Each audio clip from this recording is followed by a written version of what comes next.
और बच्चों लोग सब लोग ठीक है?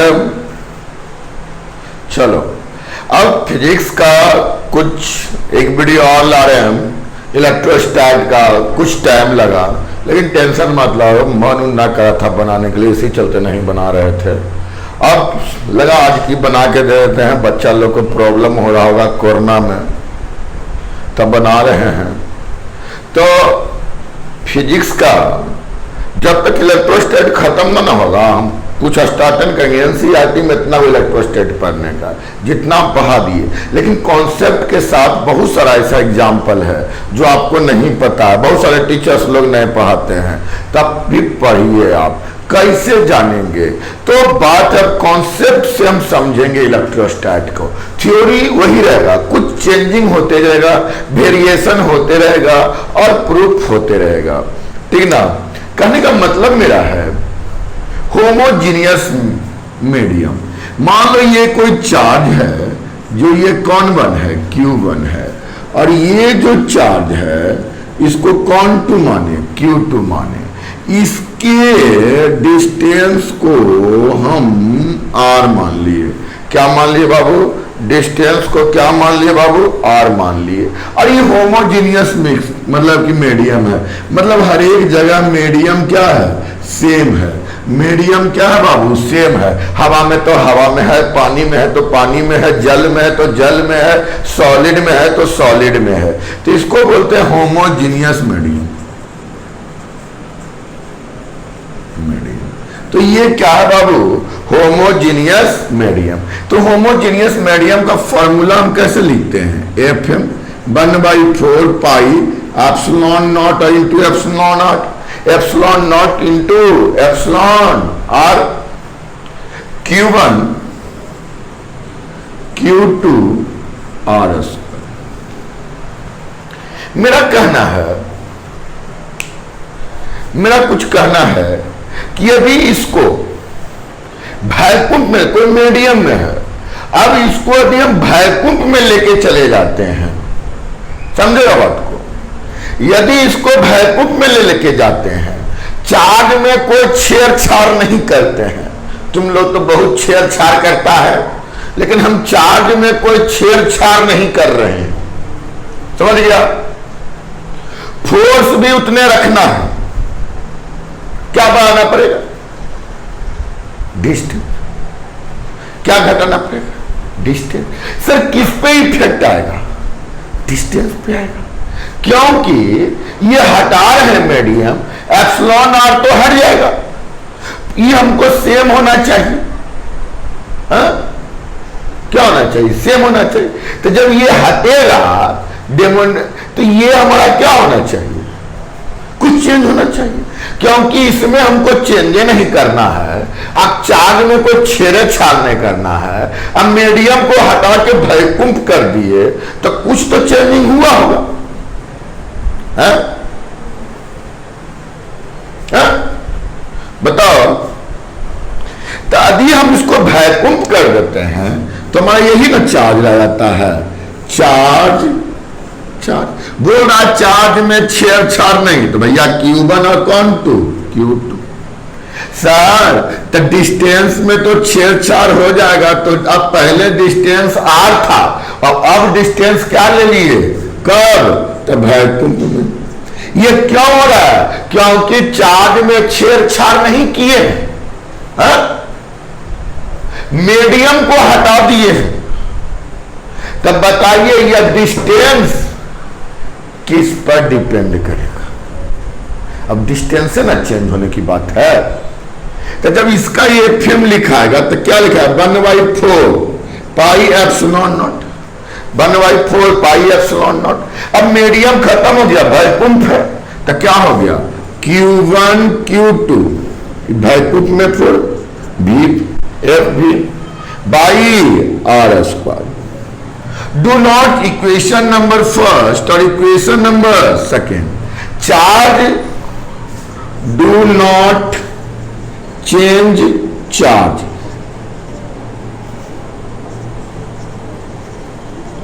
but and force has same. Charge में कोई छेड़खानी नहीं हुआ है, अब फोर्स क्या हो गया है, सेम हो गया है। अब होमोजीनियस मीडियम से हम क्या ला दिए हैं, वैकुंठ में, तब बताइए रिलेशन क्या होगा।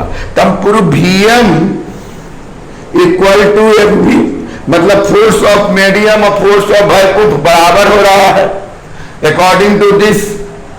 तब 1/4 pi epsilon not R Q1 Q2 R square बराबर 1/4 pi epsilon Q1 Q2 by R square.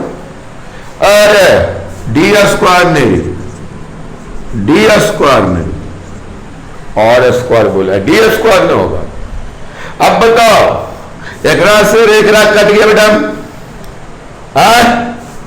Q से Q1 Q2 कट गया, एप्सिलॉन से बेटा एप्सिलॉन कट गया,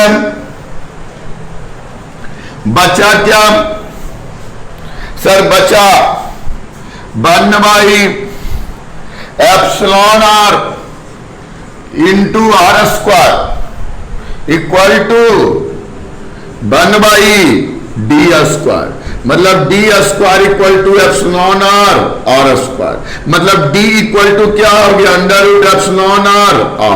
मतलब कहने का मतलब है कि डिस्टेंस जो है वो एप्सिलॉन आर का रूट होगा, एप्सिलॉन आर का क्या होगा, रूट होगा। हमेशा ये याद रखिएगा, ये क्या रखिएगा,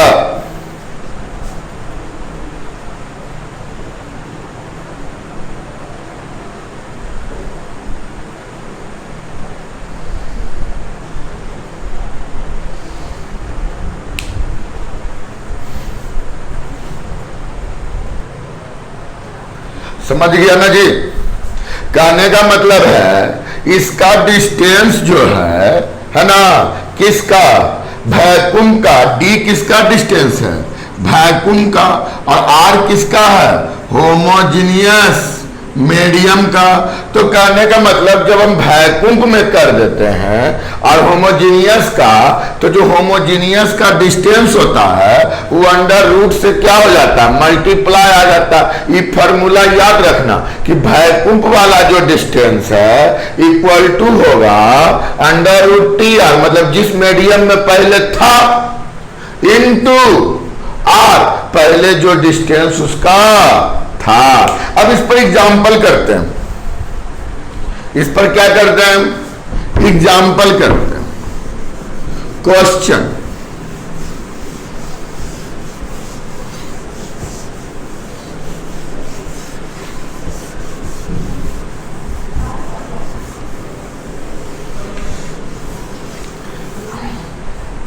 क्वेश्चन करते हैं।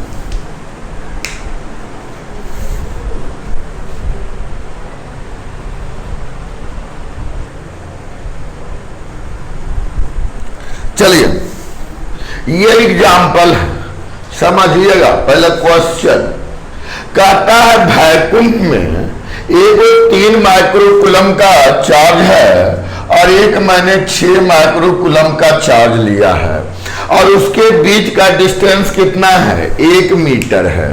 क्या है, 1 मीटर है। उसके बाद दूसरा फिगर करा है कि उसमें 3 माइक्रोकूलम है, 6 माइक्रोकूलम है, और डिस्टेंस जो है वो 1 मीटर है, लेकिन यहां 20 सेंटीमीटर का, 20 सेंटीमीटर का इस प्रकार का स्लैब लाकर रख दिया, स्लैब ऐसे करके स्लैब लाकर रख दिए हैं। जैसे एगो ऐसी है विदाउट स्लैब और दूसरा में स्लैब लाकर रख दिए। कै सेंटीमीटर का जी, 20 सेंटीमीटर का। उसका डाइलेक्ट्रिक कांस्टेंट कितना है, टी आर। कहता वेन डाइलेक्ट्रिक जो thickness 20 centimetre introduce force becomes half previous, मतलब पहले के फोर्स से आधा हो जाता है। किसके फोर्स से आधा जाता है जी, पहले के फोर्स से आधा जाता है। मान लो इसमें कोई फोर्स लग रहा था, आई जैसी डाइलेक्ट्रिक कांस्टेंट यहाँ पे ला के कुछ रख दिए तो इसका फोर्स क्या हो गया, आधा हो गया। तो ये बताइए सर इसका डाइलेक्ट्रिक कांस्टेंट क्या होगा। कुछ नहीं है, आराम से बनेगा। चलिए हम बताते हैं आपको कैसे बनेगा। तो अभी तो हम कुछ बताए थे कि जब डी आ जाएगा, आर आ जाएगा तो कैसे चेंज करेंगे। तो अब देखिए एक बार इस फिगर को रहने दीजिए, इस फिगर में ध्यान दीजिए।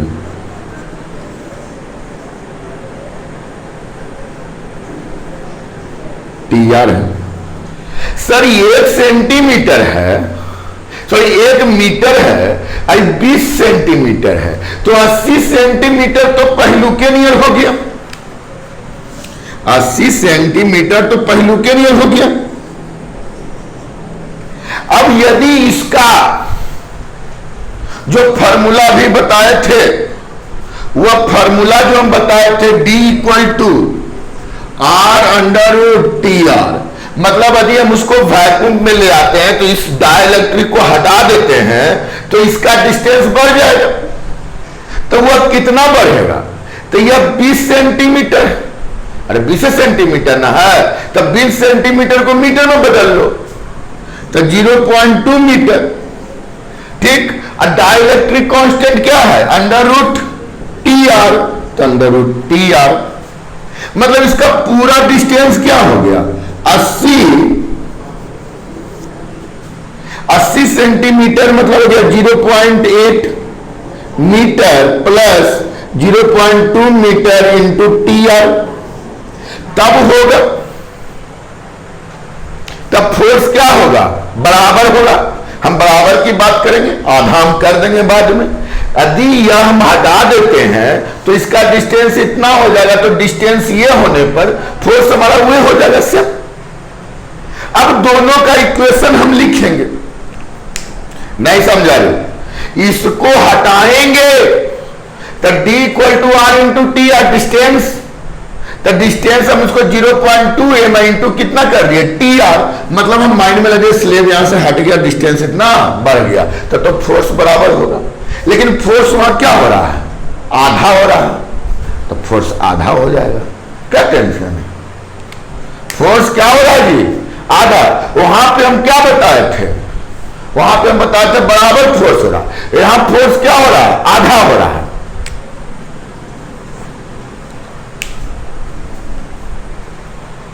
अब देखो सर, इसको लगाइए ना। अरे ये सब कहां लिख रहा है? Q1 Q2 लिखो, काम खत्म करो। तो F वैक्यूम की बात करेंगे तो 1/4 pi epsilon, 1/4 pi epsilon into Q1 Q2 microcoulomb जो भी है बाई 1 मीटर का स्क्वायर, इक्वेशन नंबर फर्स्ट। अब एक मीडियम जब रख दिए हैं तो 1/4 पाई कौन ची? एप्सिलॉन, 4 पाई कौन ची? Epsilon Q1 Q2। अब डिस्टेंस क्या होगा? 0.8 मीटर प्लस 0.2 मीटर √εr। यही εr हमको निकालना है। अकॉर्डिंग टू क्वेश्चन कहता है, यदि इसको F1 मान लो ना, अच्छा F1, इसको क्या मान लो? F2। सर इसका फोर्स F1 हो गया, इसका फोर्स क्या हो गया? F2 हो गया। सर तो F2 इक्वल टू क्या होता है? F1 F2 इक्वल टू होता है F1/2। फोर्स आधा हो जाता है, मतलब इसको 1/2 से हम क्या करेंगे बाबू? गुना कर देंगे, मल्टीप्लाई कर देंगे, मल्टीप्लाई कर देंगे तब तो हो जाएगा सर। मतलब हम लिख सकते हैं सर, F को 1/2 कर देंगे तो 1/4 pi epsilon Q1 Q2 0.8 m plus 0.2 m √εr equal to, sir F1 है तो 1/2 1/4 पाई एप्सिलॉन Q1 Q2 1 का स्क्वायर, इसका स्क्वायर। सर इससे ही कट गया, Q1 से Q1 कट गया, और तो कुछ नहीं बचा सर। इधर 1/2 बच गया सर, मतलब क्या हो गया, 1/0.8m plus 0.2m under root TR का रूट 1/2 क्रॉस मल्टीप्लिकेशन, तो 0.8m plus 0.2m under root TR का क्या हो गया, स्क्वायर इक्वल टू 2। तो स्क्वायर हो जाएगा तो रूट में बदल जाएगा जी, तो 0.8m plus 0.2m root TR, तो रूट 2, और रूट 2 का वैल्यू क्या होगा, रूट 2 का वैल्यू 1.4, तो 0.8m plus 0.2m under root TR क्या हो गया, 1.4। अब हम तो ये भी तो मीटरे ना है, क्या है, सब कटिए गए, तो ये भी तो मीटरे में आया था, यूनिट इसका मीटरे में है, ठीक ना। तो ये भी क्या हो गया m। अब यूनिट कट गया सर, खत्म कहानी में, मीटर से मीटर खत्म करने दीजिए सर। अब बताइए वो जब उधर जाएगा तो क्या हो जाएगा, 0.2 एप्सिलॉन TR 1.4 माइनस 0.8, सर घटा के कितना आएगा sir, 0.6, 0.2 epsilon R equal to 0.6, sir TR equal to 0.6 by 0.2 cut गया सर 3, मतलब under root epsilon R equal to क्या गया sir 3, squaring both side,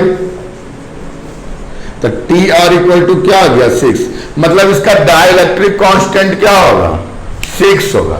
dielectric constant क्या होगा जी, 6 होगा। तो देखो समझो, समझने का फिर एक बार फिर से बता देते हैं, प्रॉब्लम समझ जाएगा, कोई दिक्कत नहीं, जिसको जिसको कंफ्यूजन है देख लो जी। कह रहा है यह 3 माइक्रो कूलम का है सर, कई कूलम के रहे, ये 6 माइक्रो कूलम का है, कई मीटर डिस्टेंस पर है, 1 मीटर डिस्टेंस, यहाँ पे एगो स्लाइव ला देते हैं सर 20 सेंटीमीटर का, उसका डाइलेक्ट्रिक TR है सर, इसका फोर्स आधा हो जाता है सर प्रीवियस से, तो बताइए सर इसका डाइलेक्ट्रिक क्या होगा। तो सर जब इसको हम डाइलेक्ट्रिक लाए हैं सर, तभी हमको डाइलेक्ट्रिक को हटाना होगा सर, तो आपने फार्मूला प्रूफ किया सर, इनटू डाइलेक्ट्रिक कर दो।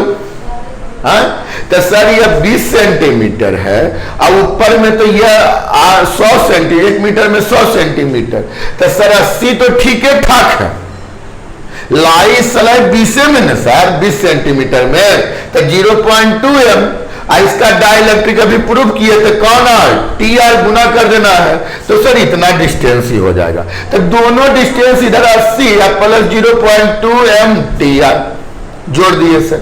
अब दोनों को सर इक्वेशन ले दीजिए कूलम साहब वाला, तो F1 equal to 1/4 pi epsilon not, छोड़िए ना, काल लिखिएगा Q1 इंटू Q2 1 का स्क्वायर, F2 इक्वल टू लिखिए sir 1/4 pi epsilon not Q1 Q2 0.m plus 0.2m under root TR। आप बोलिए सर अरे ये भी मीटर है, इसको भी मीटर में लिख दो, उसको कोई दिक्कत, यहाँ के कट जाएगा इससे भी सर।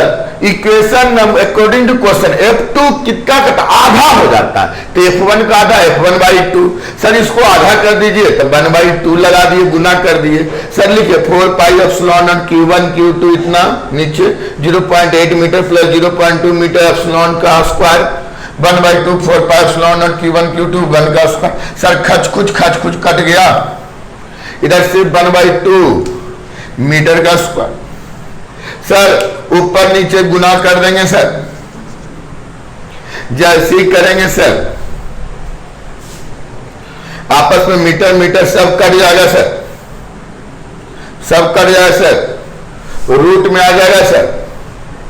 हाँ अब जैसे रूट में आ गया सर, 2 का रूट 1.4, सर इसको जोड़ दिया 0.2r, तो 0.6 इधर चला गया sir 3 sir √3 square both side T R equal to क्या हो गया 6। तो इस प्रकार का बहुत सारे प्रॉब्लम्स आएंगे, इसको आप लोग ध्यान में रखिएगा।